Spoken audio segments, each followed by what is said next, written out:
ശരിക്കും പറഞ്ഞാൽ ഈ ഡോക്ടർമാരെ രോഗികൾ കുറച്ച് സമയം മാത്രമേ കാണുന്നുള്ളൂ. അതിനുശേഷം കാണുന്നത് ഇവരുമായിട്ട് കൂടുതൽ ഇടപെടുന്ന എല്ലാം നേഴ്സുമാരാണ്. അപ്പം തൊടുന്നതിനും പിടിക്കുന്നതിനും എല്ലാം തെറിവിളിയും മറ്റും കേൾക്കുന്നതും എല്ലാം ഈ നേഴ്സുമാരാണ്, പാവങ്ങൾ. ഈ രോഗികളുടെ കാര്യം പിന്നെ പോട്ടേന്ന് വെക്കാം. പക്ഷേ ചില ഹോസ്പിറ്റൽ മാനേജ്മെൻ്റ് ഉണ്ട്, ഇവർ പന്ത് തട്ടുന്ന പോലെയാണ് ഇതുങ്ങളെ ഇട്ട് തട്ടുന്നത്. ഇവർക്ക് ഷിഫ്റ്റ് ആണല്ലോ. ഈ ഷിഫ്റ്റിൻ്റെ സമയത്ത് ചില ഡോക്ടർമാർ പോലും കയറി വരും. അതായത് ഇവർ ഇറങ്ങേണ്ടത് ഇവരുടെ ഡ്യൂട്ടി ടൈം 1 മണിക്ക് കഴിയുകയാണെന്ന് വെച്ചോ, അതിന് തൊട്ട് മുമ്പ് ഒരു 5 മിനിറ്റ് അല്ലെങ്കിൽ 10 മിനിറ്റ് ഏതെങ്കിലും ഡോക്ടർ കയറി വരും. അപ്പോൾ ഡോക്ടർമാർ പോലും അത് ശ്രദ്ധിക്കുന്നില്ല. എന്നാൽ ഓക്കെ ഇവരുടെ ഷിഫ്റ്റ് സമയം ഈ സമയത്ത് നമ്മൾ പോകുന്നത് ശരിയല്ല എന്ന് അവരും വെക്കത്തില്ല. പിന്നെ ആ കൂട്ടത്തിൽ ചിലപ്പോൾ അഡ്മിഷൻ കയറ്റി വിടും. എന്നിട്ട് പിന്നെ 1 മണിക്ക് ഡ്യൂട്ടി ടൈമിന് ഇറങ്ങേണ്ട ആൾ 1:30 കഴിഞ്ഞ് 2:30 കഴിഞ്ഞ് 3 മണിക്ക് ഇറങ്ങണം. അതേസമയം വിദേശത്തൊക്കെ ആണെന്നുണ്ടെങ്കിൽ ഒരു 10 മിനിറ്റ് 15 മിനിറ്റ് കൂടുതൽ നിന്നാൽ പോലും അതിന് ഓവർ ടൈം ഡ്യൂട്ടി എന്ന് പറഞ്ഞ് ശമ്പളം ഇങ്ങോട്ട് കിട്ടും. ഇതെല്ലാം അനുഭവിക്കുന്ന ഇവർക്ക് മാന്യമായ രീതിയിൽ ശമ്പളം കൊടുക്കണ്ടേ? 40,000 രൂപ എന്ന് പറഞ്ഞാൽ എത്രയുണ്ട്? ഒരു ദിവസം ഒരു 1300 വെച്ചാലേ വരുന്നുള്ളൂ ഒരു സാധാരണ കൂലിപ്പണിക്കാരൻ മേടിക്കുന്ന ശമ്പളം. പണ്ടൊക്കെ പത്രധർമ്മം എന്നൊക്കെ പറയായിരുന്നു. ഇപ്പോൾ പത്രധർമ്മം എന്ന് പറഞ്ഞാൽ വാക്കേ ഉപയോഗിക്കാൻ മേലാത്ത അവസ്ഥയാണ്. ശരിക്കും പറഞ്ഞാൽ ഇപ്പോൾ നെറികെട്ട മാധ്യമ പ്രവർത്തനമാണ് ഇവിടെ നടക്കുന്നത്. ശരിയല്ലേ? അതായത് നേഴ്സുമാരുടെ സമരം ഈ കഴിഞ്ഞ ഇടയ്ക്ക് നടന്നു. അവരുടെ മിനിമം വേതനം 40,000 രൂപ ആക്കണമെന്നായിരുന്നു അവരുടെ ആവശ്യം. ഈ മാധ്യമ പ്രവർത്തകർ, പരമ്പരാഗത മാധ്യമങ്ങൾ എന്ന് പറയുന്ന ആൾക്കാർ എത്ര പേര് അവിടെ പോയി കുറച്ച് പേര് ചെന്നിട്ട് അവർ ജസ്റ്റ് അതൊന്ന് റിപ്പോർട്ട് ചെയ്തു എന്നുള്ളതല്ലാതെ എന്തെങ്കിലും ഒരു അന്തിച്ചർച്ചയാണല്ലോ ഇവരുടെ മെയിൻ. അന്തിച്ചർച്ച വല്ലതും വെച്ചോ, എന്തെങ്കിലും സംവാദമോ എന്തെങ്കിലും വെച്ചോ? ഇല്ല. അവരിപ്പോഴും ഏതാ ചെയ്യുന്നത്? കേരള സ്റ്റോറി 2 എന്ന് പറഞ്ഞ ഒരു സിനിമയുടെ ടീസർ വന്നു. അതിനകത്ത് കുറച്ച് മുസ്ലിങ്ങൾ കൂടിയിട്ട് ഒരു ഹിന്ദുവിൻ്റെ വായിലോട്ട് ബീഫ് കൊണ്ട് വെച്ച് കൊടുക്കുന്ന ഒരു സീൻ. അങ്ങോട്ട് പ്രശ്നമായി. കേസ് കൊടുക്കാനായിട്ട് വേറെ കുറേ എണ്ണം. ചർച്ചയോട് ചർച്ച, രാവിലെ തൊട്ട് വൈകുന്നേരം വരെ ചർച്ച. ഇതൊന്ന് എടുത്തു നോക്കി ഇപ്പോൾ എത്ര ചർച്ചയായി. ഒട്ടുമിക്ക ഈ പറഞ്ഞ പരമ്പരാഗത മാധ്യമങ്ങളിലെല്ലാം രാത്രി അന്തിച്ചർച്ച ഇതാണല്ലോ.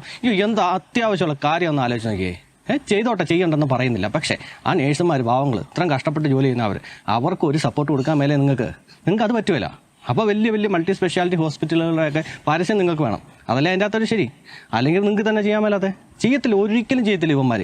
എന്നാൽ ഒരു കാര്യം ചെയ്യും. വേറെ കുറേ ഒരു പാർട്ടിക്കാർ ബീഫ് ഫെസ്റ്റ് നടത്തിയല്ലോ. ടീച്ചറിനകത്ത് ഇത് വന്നെന്നും പറഞ്ഞുകൊണ്ട് ബീഫും പൊറോട്ടയും കൂടെ കൂട്ടി കുഴച്ചങ്ങ് തീറ്റിയ ആ പാവങ്ങൾ സമരം ചെയ്തിട്ട് എത്ര പേരാണ് തിരിഞ്ഞ് നോക്കുന്നത്? ആ മറുനാടൻ മലയാളി എന്ന് പറഞ്ഞാൽ ആ ഒരു മാധ്യമം അല്ലാതെ വേറെ ആരാ അത് കൃത്യമായിട്ട് കവർ ചെയ്തത്? ഒരുത്തിന് ഇപ്പോൾ ഇത്രയും ദിവസമായല്ലോ, ആരെങ്കിലും അനങ്ങത്തില്ല. 100% ഉറപ്പാണ്. ഇവർ ഈ അന്തിച്ചർച്ചയും സംവാദവും നടത്തുമ്പോൾ തന്നെ സ്ക്രീനിൽ നമ്മൾ എത്രയോ മൾട്ടി സ്പെഷ്യാലിറ്റി ഹോസ്പിറ്റലുകളുടെ പരസ്യം കാണുന്നത്. അതൊക്കെ വേണ്ടെന്ന് ഇവർ വെക്കുമോ? ഒരിക്കലും അവർ വെക്കത്തില്ല. അതുകൊണ്ടാണ് ഇവർ ഈ നേഴ്സുമാരുടെ സമരവും മറ്റുമൊക്കെ ഇതുപോലെ കവർ ചെയ്യാത്തതും ചർച്ച ചെയ്യാത്തതും എന്നാണ് എനിക്ക് തോന്നുന്നത്. തമ്മിൽ എന്ന് പറഞ്ഞൊരു പ്രോഗ്രാമുണ്ട് ശ്രീകണ്ഠൻ നായർ നടത്തുന്നത്. അതിനകത്ത് എത്രയോ വിഷയങ്ങളാണ് എടുത്ത് വെച്ച് ചർച്ച ചെയ്യുന്നത്. ഈ ചർച്ച കൊണ്ടൊക്കെ എന്തെങ്കിലും ഗുണമുണ്ടോ എന്ന് ചോദിച്ചു കഴിഞ്ഞാൽ എനിക്കറിയത്തില്ല. പക്ഷേ നിങ്ങൾ ആലോചിച്ച് ഈ നഴ്സുമാരെല്ലാം പിടിച്ചിട്ട് എന്താണ് നിങ്ങളുടെ പ്രശ്നങ്ങൾ എന്നൊക്കെ ചോദിച്ചുകൊണ്ട് ഒരു സംവാദം, അത് സംവാദമാണല്ലോ, ഒന്ന് നടത്താത്ത എന്താ?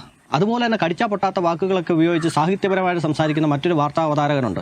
എവിടെ കേരള ജനങ്ങളിൽ നിന്ന് പിരിച്ചെടുത്ത നമ്മളെ ഫണ്ട് എവിടെ? CMDRFിലോട്ട് വന്ന ഫണ്ട് എവിടെ? പ്രളയത്തിന് പിരിച്ചെടുത്ത ഫണ്ട് എവിടെ? മറ്റേതാണ് മറിച്ചാണ് എവിടെ? സർക്കാർ അതിനുള്ള ഉത്തരം തരൂ എന്നൊക്കെ പറഞ്ഞാൽ ഭയങ്കരമായിട്ടുള്ള രീതിയിലാണ് ഇയാളുടെ ഇൻട്രോ എന്ന് പറഞ്ഞാൽ. ഭയങ്കര പ്രസക്തമാണ് ഇയാളുടെ ഇൻട്രോ. അദ്ദേഹവും മിണ്ടുന്നില്ല. അദ്ദേഹത്തിന് ഇൻട്രോ പറയണമെന്നുണ്ടെങ്കിൽ ഈ നഴ്സുമാരുടെ കാര്യത്തിൽ സൂപ്പർ ഇൻട്രോ പറയാമല്ലോ. മിണ്ടൂല. ഇനി ഞാൻ പറയാൻ പോകുന്ന കാര്യങ്ങൾ എല്ലാ പ്രൈവറ്റ് ഹോസ്പിറ്റലിലും നടക്കുന്നൊന്നുമല്ല ഞാൻ പറയുന്നത്. എന്നാൽ ചില പ്രൈവറ്റ് ഹോസ്പിറ്റലിൽ നേഴ്സുമാർ ഈ ഒരു അവസ്ഥയിലൂടെയാണ് കടന്നു പോകുന്നത്. ആദ്യം നമുക്ക് രോഗികളിൽ നിന്ന് തുടങ്ങാം. രോഗികളുടെ കൂട്ടത്തിൽ ബൈസ്റ്റാൻഡറായിട്ട് വന്നിരിക്കുന്ന ആൾക്കാർ. അപ്പോൾ ഇതുപോലെ ചൊറി പിടിച്ച ചില ആൾക്കാർ വരും. ഇവരെല്ലാവരും എന്ന് പറഞ്ഞാൽ ശരിക്കും പറഞ്ഞാൽ ഈ ഡോക്ടർമാരെ രോഗികൾ കുറച്ച് സമയം മാത്രമേ കാണുന്നുള്ളൂ. അതിനുശേഷം കാണുന്നത് ഇവരുമായിട്ട് കൂടുതൽ ഇടപെടുന്ന എല്ലാം നേഴ്സുമാരാണ്. അപ്പം തൊടുന്നതിനും പിടിക്കുന്നതിനും എല്ലാം തെറിവിളിയും മറ്റും കേൾക്കുന്നത് എല്ലാം ഈ നേഴ്സുമാരാണ്, പാവങ്ങൾ. ഒന്ന് ആലോചിച്ച് നോക്കിയേ.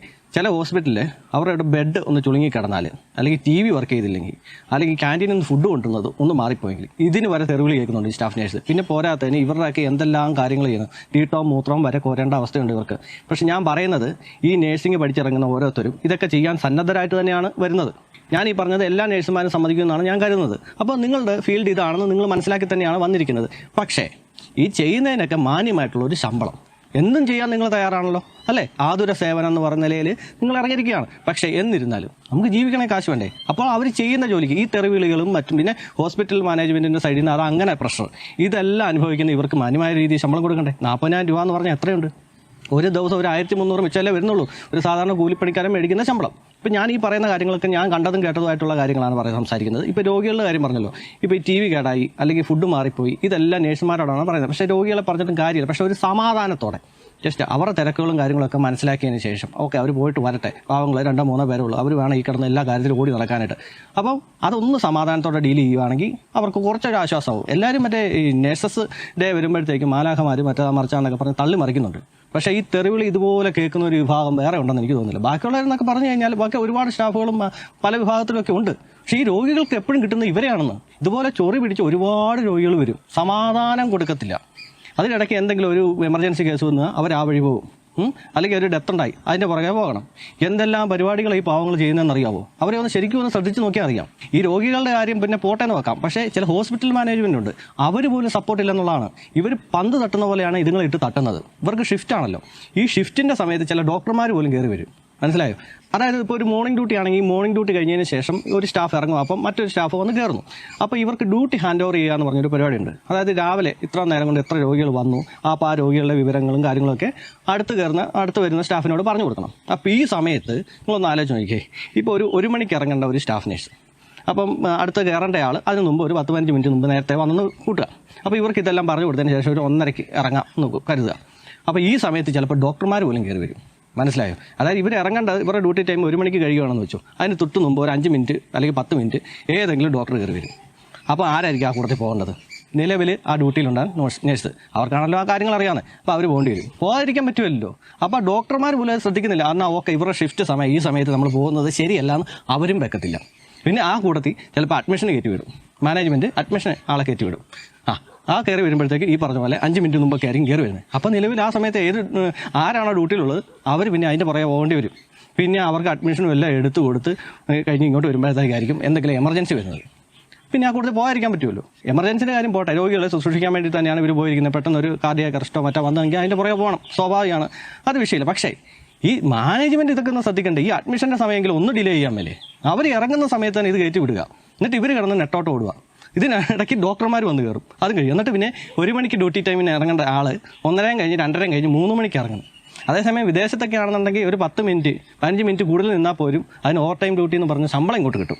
ഇവിടെ അതില്ലല്ലോ. അതുകൊണ്ടാണ് ആൾക്കാരെല്ലാം മറ്റേ യൂറോപ്യൻ കൺട്രിയിലോട്ട് വെച്ച് പിടിക്കുന്നത്, മനസ്സിലായോ? എന്നിട്ട് ഇവിടെ സ്റ്റാഫ് നേഴ്സ് ഇല്ലെന്നാണ് പറയുന്നത്. കുറേ രോഗികൾ കാണും, അവർക്ക് 2-3 നേഴ്സുമാർ കാണും. ഇവർ കിടന്നുകൊണ്ടാണ് മോടെ. അതിനിടയ്ക്ക് ഡോക്ടർമാർ ഡിസ്ചാർജ് സമ്മറി എന്ന് പറഞ്ഞൊരു സാധനം ഇങ്ങോട്ട് എഴുതരും. എന്നിട്ട് ഈ ഡിസ്ചാർജ് സമ്മറിയുടെ ബാക്കി ഈ നേഴ്സുമാർ ചെയ്യുന്ന സിസ്റ്റത്തെ അടിച്ചു കയറണം. അപ്പോഴായിരിക്കും വേറെ അഡ്മിഷൻ വരുന്നത്, മറ്റേ വേറെ പ്രശ്നങ്ങൾ, മറ്റേത് മറിച്ച്. ഇതെല്ലാം ഇവരുടെ തലേക്കടെ ഈ പോകുന്നത്. വേറെ സ്റ്റാഫ് ഉണ്ടെന്ന് പറഞ്ഞിട്ട് കാര്യമില്ല, ഈ രോഗികൾക്ക് നേരിട്ട് കിട്ടുന്ന ഇവരെയാണെന്ന്. അതുകൊണ്ട് രോഗികൾ ചാടി കയറുന്നത് ഇവരുടെ അടുത്തോട്ട്. ഇതെല്ലാം ചെയ്യാനായിട്ട് അവർ സന്നദ്ധത തന്നെയാണെന്നാണ് ഞാൻ വിചാരിക്കുന്നത്. പക്ഷേ അതിനനുസരിച്ച് മാന്യമായിട്ടുള്ളൊരു ശമ്പളമെങ്കിലും കൊടുക്കണേ. ഇതിനിടയ്ക്ക് എക്സ്പ്ലനേഷൻ എന്ന് പറഞ്ഞുകൊണ്ട് മറ്റൊരു ദുർഭൂതമുണ്ട്. ഏതെങ്കിലും രോഗി എന്തെങ്കിലും കാര്യത്തിന് ഒരു കംപ്ലയിൻറ്റ് കൊടുക്കും. ഇതൊക്കെ ജെനുവിനായിട്ടുള്ള കാര്യമാണെങ്കിൽ പോട്ടേന്ന് വെക്കാം. ഒരാവശ്യമില്ലാതെ ബെഡ് വിരിക്കാനൊന്ന് താമസിച്ചു, ഇതുമെല്ലാം ഈ സ്റ്റാഫ് നേഴ്സിൻ്റെ തലയിലാണെന്ന് ഓർത്തോണം. അന്നേരം വിളിപ്പിക്കും. ഇവർ ചിലപ്പോൾ മറ്റേതെങ്കിലും എമർജൻസിക്കോ മറ്റോ ആയിരിക്കും പോയിരിക്കുന്നത്. അതൊന്നും ഈ രോഗിക്ക് അറിയണ്ട. ഒരു 10 മിനിറ്റ് പോലും ഇരിക്കത്തില്ല. ഞാൻ പറഞ്ഞ ഈ ചൊറി പിടിച്ച രോഗികളുടെ കാര്യമാണ്. ഇവർ നേരെ കംപ്ലയിൻറ്റ് ചെയ്യും, പറഞ്ഞാൽ മാനേജ്മെൻറ്റ് വിളിക്കും. ഇവർ അങ്ങോട്ട് ചെല്ലും, എന്തുകൊണ്ടാണ് ബെഡ് വിരിക്കാഞ്ഞത്? അത് ഇന്ന പോലെ കുറച്ച് തിരക്കായിപ്പോയി മാഡം, എൻ്റെ കൂട്ടത്തിലുള്ള ഒരു സ്റ്റാഫ് നേഴ്സിനെ മറ്റേ അപ്പുറത്തെ വാർഡിലോട്ട് വിട്ടു, അതുകൊണ്ട് ഞാൻ ഒറ്റയ്ക്കുള്ളായിരുന്നു, മറ്റേ മറിച്ചാണെന്ന് ഇവരങ്ങോട്ട് പറയും. അങ്ങനെയാണ് നേഴ്സിംഗ് ഫീൽഡിൽ ആദ്യം പഠിക്കുന്ന കാര്യം എന്താ? അയ്യോ, അത് ബെഡ് മേക്കിങ്. അതായത് ഇവരെ കൊണ്ട് തന്നെ പറയിപ്പിക്കും. അപ്പോൾ അത് ചെയ്യണം. ഒന്ന് ആലോചിച്ച് നോക്കി. നമ്മളെല്ലാവരും ഏത് ഫീൽഡാണെന്ന് പറഞ്ഞാൽ നമ്മൾ തിയറിയൊക്കെ പഠിച്ചിട്ടാണ് നമ്മൾ ജോലിയിലോട്ട് കിടക്കുന്നത്. ഈ പഠിച്ച തിയറി അതുപോലെ തന്നെ പ്രാക്ടിക്കലി ആരെങ്കിലും ചെയ്യുന്നുണ്ടോ? ജോലിക്ക് കയറി കഴിയുമ്പോഴത്തേക്കും കുറച്ച് കാര്യങ്ങളൊക്കെ എടുക്കുന്നുണ്ടെന്നുള്ളതല്ലാതെ ഈ തിയറി പഠിച്ച് അതുപോലെ തന്നെയാണോ നമ്മൾ ജോലി ചെയ്യുന്നത്? അല്ലല്ലോ. അപ്പോൾ ഈ പറഞ്ഞ പോലെ ആദ്യത്തെ സ്റ്റെപ്പ് ബെഡ് മേക്കിംഗ് ആണ്. അതുകൊണ്ട് അവിടെ ബെഡും മേക്ക് ചെയ്തുകൊണ്ട് ഇങ്ങനെ ഇരിക്കുമ്പോഴത്തേക്കായിരിക്കും എമർജൻസി വരുന്നത്. എമർജൻസിക്ക് പോക്കെ എന്ന് പറഞ്ഞാൽ ഇല്ല മാഡം, ഞങ്ങളെ പഠിപ്പിച്ച് ആദ്യം ചെയ്യേണ്ടത് ബെഡ് മേക്കിംഗ് ആണെന്ന് പറഞ്ഞാൽ അവിടെ ബെഡും മേക്ക് ചെയ്തുകൊണ്ടിരുന്നാൽ മതിയോ? അതാ പറഞ്ഞത്, ഈ തിയറി എന്ന് പറഞ്ഞ സാധനമായിട്ടാണ് ഈ മാനേജ്മെൻറ്റ് എന്ന് പറഞ്ഞ സാധനങ്ങൾ ഇവിടെ ഇരിക്കുന്നത്. ഒന്ന് ആലോചിച്ച് നോക്കിയേ, അവർക്കൊരു സപ്പോർട്ടെങ്കിലും കൊടുക്കാൻ മേലേ? ചില രോഗികൾ ഇങ്ങനെ പറയുമ്പോഴത്തേക്കും ജസ്റ്റ് ജെനുവിൻ കേസ് ആണെങ്കിൽ മാത്രം അവർക്കൊന്ന് എക്സ്പ്ലനേഷൻ ചെയ്യുക, അല്ലെങ്കിൽ അവർക്ക് സപ്പോർട്ട് കൊടുക്കുക. ആ രോഗികളോട് പറയാം, ഇന്ന പോലെ ഞങ്ങൾ വിളിച്ചു, അവരെ ഒന്ന് ഷൗട്ട് ചെയ്തിട്ടുണ്ട്, അവരെക്കൊണ്ട് ഞങ്ങൾ എക്സ്പ്ലനേഷൻ എഴുതി മേടിച്ചു, അവരോടൊന്ന് ജസ്റ്റ് പറഞ്ഞേക്കണം, കുഴപ്പമില്ല, സാരിയില്ല, പോട്ടെ. അവരുടെ ഭാഗത്തുനിന്നെങ്കിലും അവർക്കൊരു സമാധാനം കൊടുക്കുക. അതുപോലെ രോഗികളുടെ കാര്യം വിട്ടേക്ക്, വട്ടുപിടിച്ചവർ എല്ലായിടത്തും ഉണ്ട്. പിന്നെ വേറൊരു കാര്യമുണ്ട്, എത്രയോ മനുഷ്യസ്നേഹികളാണ് ഇവിടെ കിടന്ന് കറങ്ങുന്നത്, മനുഷ്യത്വം എന്ന് പറഞ്ഞുകൊണ്ട്. ഈ നേഴ്സുമാരുടെ കാര്യം വരുമ്പോഴത്തേക്ക് ആരും എന്താ പ്രസംഗിക്കാത്ത? ഒരു പട്ടിയുടെ ഒരു കാര്യം വരുമ്പോഴത്തേക്ക് നമ്മൾ പറഞ്ഞു കഴിഞ്ഞാൽ ഓട്ടനെ നിനക്കൊക്കെ പട്ടിയുടെ കാര്യം മാത്രമേ പറയാനായിട്ടുള്ള, മനുഷ്യൻ്റെ കാര്യം പറയാനില്ലടാന്ന് പറഞ്ഞ് കുറേ ആൾക്കാർ കമൻറ്റുമായിട്ട് വരുമല്ലോ. എന്തിന്? മാധ്യമങ്ങൾ ഒരു മനുഷ്യസ്നേഹം എന്ന് പറഞ്ഞുകൊണ്ട് അങ്ങോട്ട് തുളുമ്പുക എവിടെയെങ്കിലും ഒരു പട്ടി കടിച്ചു കഴിഞ്ഞാൽ. ഇവിടെ തന്നെ ഈ നേഴ്സുമാരുടെ കാര്യത്തിൽ വരുമ്പോൾ നിങ്ങൾക്ക് മനുഷ്യസ്നേഹം ഇല്ലേ? അതാണ് ഞാൻ ചോദിക്കുന്നത്. ഈ മാധ്യമ പ്രവർത്തകർ എവിടെയെങ്കിലും പട്ടി കടിച്ചു കഴിഞ്ഞാൽ പിന്നെ ഇല്ലാത്ത പട്ടികടിയില്ല. ലോകത്തുള്ള പട്ടീനെ മൊത്തം കൊന്നു കൊടുക്കണം. അങ്ങ് കാസർഗോഡ് ഏതെങ്കിലും പട്ടി കടിച്ചു കഴിഞ്ഞാൽ തിരുവനന്തപുരത്തെ പട്ടീനെ വരെ കൊല്ലണം എന്ന് പറഞ്ഞാണ് ഈ മാധ്യമങ്ങൾ ഇറങ്ങുന്നത്. എന്നാലോചിച്ച് നോക്കിയാൽ. പക്ഷേ എന്നിട്ട് അവർ മനുഷ്യസ്നേഹം, മനുഷ്യനാണ് വില എന്നും പറഞ്ഞുകൊണ്ടാണ് ഈ വലിയ പ്രസംഗിക്കുന്നവന്മാർ വരെ ഇവിടെ കിടന്നുകൊണ്ട് അലർന്നത്. സംവാദമായിട്ടും മറ്റത് മറിച്ചായിട്ട് ശ്രീകണ്ഠൻ നായരുടെ തുള്ളൽപ്പനിയും എല്ലാം ഉണ്ട്. പക്ഷേ നേഴ്സുമാരുടെ കാര്യം വരുമ്പോൾ അവിടെ മനുഷ്യസ്നേഹമില്ല, ഒന്നുമില്ല. അവസാനമായിട്ട് ഒരു കാര്യം കൂടെ പറഞ്ഞ് ഞാൻ ഈ വീഡിയോ അവസാനിപ്പിക്കുകയാണ്.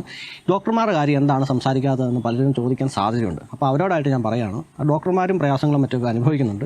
അത് മറ്റൊരു വിഷയമാണ്. ഇപ്പോഴത്തെ വിഷയം എന്ന് പറഞ്ഞാൽ സ്റ്റാഫ് നേഴ്സിന് മിനിമം വേതനം 40,000 രൂപ ആക്കുക, അതായത് ഡെയിലി ഒരു 1300 രൂപ അവർക്ക് കൊടുക്കുക എന്നുള്ള വിഷയത്തെക്കുറിച്ചാണ് നമ്മൾ സംസാരിക്കുന്നത്. അപ്പോൾ ആ വിഷയം സംസാരിക്കുമ്പോൾ അത് മാത്രം സംസാരിക്കുക എന്നുള്ളതാണ് എൻ്റെ ഒരു രീതി. മറ്റ് വിഷയങ്ങൾ മറ്റൊരവസരത്തിലാകാം. പിന്നെ അതുപോലെ തന്നെ നമ്മളൊരു രോഗിയായിട്ട് ഒരു ആശുപത്രി കിടക്കുമ്പോഴത്തേക്കും ഡോക്ടർ വരുന്നു, രോഗനിർണ്ണയം നടത്തുന്നു, അവരാണ് പ്രധാനപ്പെട്ട ആൾ തന്നെ.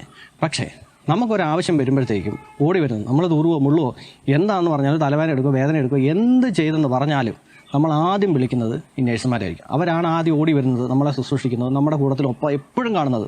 എപ്പോൾ വിളിച്ചാലും അവർ കൺമുന്നിലുണ്ട്. അപ്പോൾ അങ്ങനെയുള്ളവരൊരു പ്രയാസം അനുഭവിക്കുമ്പോഴത്തേക്കും ഞാൻ ഈ വീഡിയോ ചെയ്യുന്നത് എത്രയോ വീഡിയോ ചെയ്യുന്നുണ്ട്.